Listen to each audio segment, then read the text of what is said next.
Voter হওয়ার জন্য 17 তারিখ লাস্ট ডেট ছিল, এবং তা বাদ দিয়ে সারা বছরই আপনি মানে সদস্য হতে পারবেন, কিন্তু ভোট দিতে পারবেন না। তো 15 দিন ধরে সকল ব্যবসায়িক নিয়মতান্ত্রিকভাবে তার ট্রেড লাইসেন্স টিন সহ যারা আমরা সাধারণ ব্যবসায়িক ভোটার হচ্ছি, যে আগামীতে আমরা ভোটার হব, যোগ্য নেতৃত্ব নিয়ে আসবো, যোগ্য প্রার্থীকে ভোট দিব। তো এই কারণে 17 তারিখ যখন বিকাল 5টা পর্যন্ত লাস্ট টাইম, তখন সকল ব্যবসায়িক আমরা সব ভোটার কমপ্লিট করে ফেলেছি। 5টার সময় ম্যানেজমেন্টকে আমরা জিজ্ঞেস করেছি যে এখন কি বন্ধ, বলছে হ্যাঁ ক্লোজ, যে ইন টোটাল আগে এবং পরে কত ভোটার হলো। তো উনি আগের 900 আর পরে দিয়ে বলল 2818টা। তখন সই স্বাক্ষর হয়েছে তারা সইও দিয়েছে ওই সংখ্যাতে। তারা সইটা দিয়েছে পেন্সিল দিয়ে।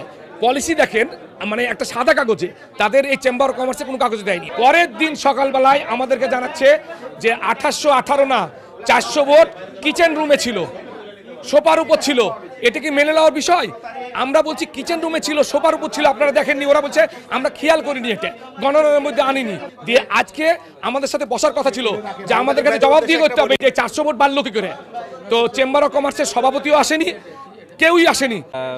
আজকের যে চেম্বার অফ কমার্সের সদস্য ইনক্লুডের জন্য যে দুর্নীতিটা হলো, এবং একদম পরিকল্পিতভাবে এই দুর্নীতির ব্যাপারে আমাদের সুস্পষ্ট বক্তব্য হলো, চেম্বারের প্রেসিডেন্ট মাসুদুর রহমান রিঙ্কু সহ এখানে তার অনুগত যে সমস্ত স্টাফ আছে সেই কর্মচারীদের এখান থেকে বহিষ্কার করতে হবে।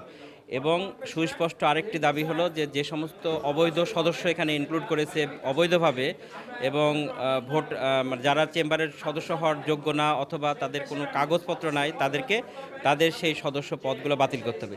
এই মূল দাবি আমরা জাতীয় নেতৃবৃন্দ সহ রাজশাহীর রাজনৈতিক নেতৃবৃন্দ এবং মাননীয় জেলা প্রশাসক বরাবরে আমরা এই বিষয়গুলো অবহিত করব, এবং পরবর্তী পদক্ষেপ আমরা গ্রহণ করব, যাতে তাদের এই অবৈধ যে ভোটারগুলো হয়েছে, অবৈধ যে সদস্যগুলো হয়েছে, সেটা যাতে বাতিল করার জন্য পদক্ষেপ গ্রহণ করে।